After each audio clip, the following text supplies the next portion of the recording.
Hola, buenos noches, and good evening. This is your weekly news report, and I'm your host, Pedro. Deposed Venezuelan leader Nicolas Maduro and his wife, Celia Flores, pleaded not guilty today in their first New York court appearance after the U.S. captured them in a surprise attack. Maduro faces a narco-terrorism conspiracy charge. He and his wife were both charged with cocaine importation conspiracy and weapons offenses. Maduro, who called himself the president of Venezuela, said he was kidnapped and captured from his home in Caracas. "I am a prisoner of war," he added in Spanish. Flores also described herself as the First Lady of Venezuela in court.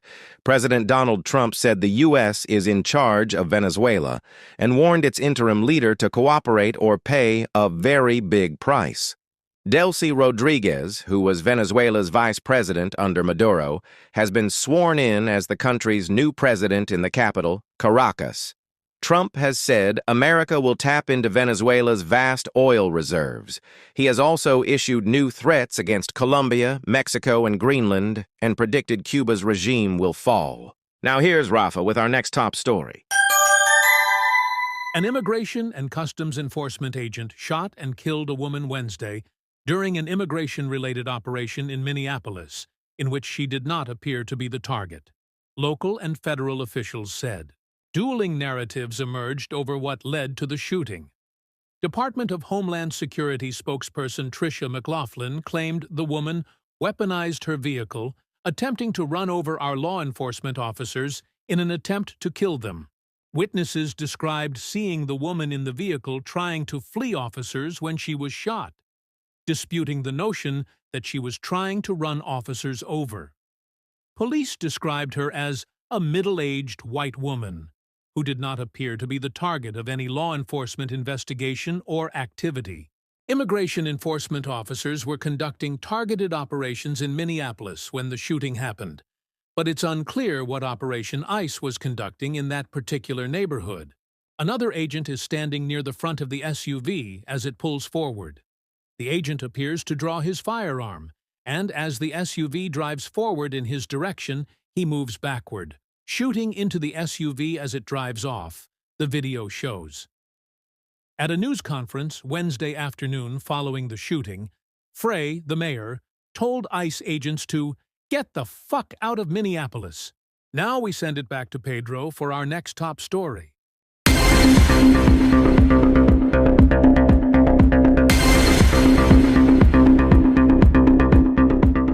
Cell phone video taken by the officer who shot and killed Renee Nicole Good shows the motorist and the woman believed to be her wife speaking to the agent moments before the fatal shooting.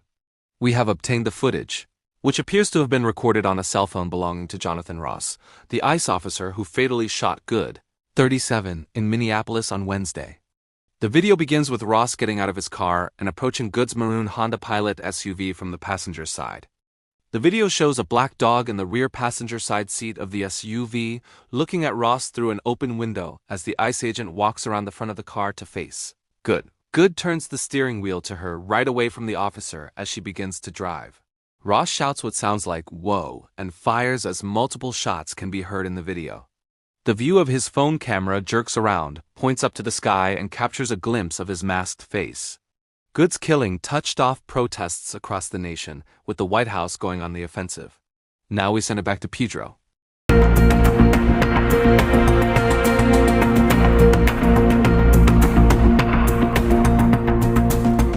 The number of reported measles cases in South Carolina is skyrocketing and spilling into other states.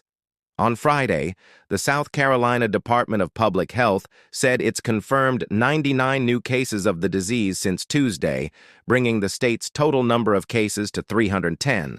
Another 200 people who've been exposed to the virus, the most contagious known on the planet, are in quarantine. The outbreak is centered in the northwest part of the state, Spartanburg County.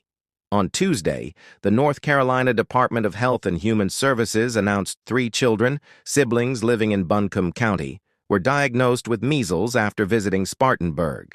Elsewhere, an ongoing outbreak centered along the border of Arizona and Utah has reached 390 cases, 214 in Arizona and 176 in Utah. There's no indication that the outbreak is tied to South Carolina. In northeastern Ohio, 3 children, ages 10, 7, and 2, have been diagnosed with measles. Last year, the U.S. had 2,144 measles cases, the highest number since 1991. The majority, 93%, were either unvaccinated or had an unknown vaccine status. Now here's Ariana with a look at this upcoming week's forecast.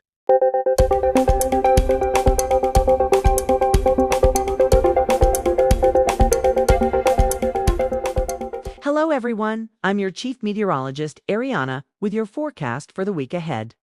Precipitation chances will be highest under the amplifying eastern trough as clipper systems move through the long wave feature, and near the Gulf Coast where moisture tries return from time to time. Warmer than average conditions are expected across the west and plains with below average.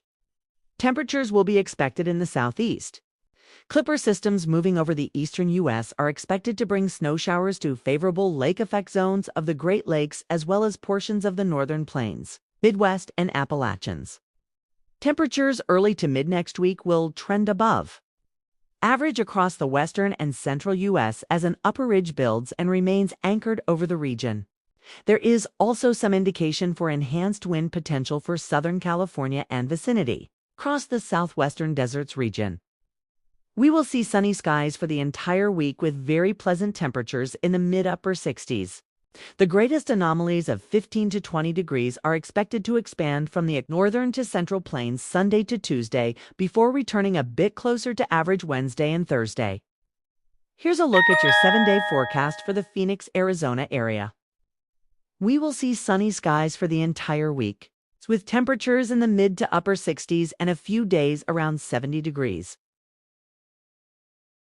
That will do it for this week's Weekly News Report. As always, thank you for watching and have a great week. Como siempre, gracias por ver el video y que tengáis una buena semana.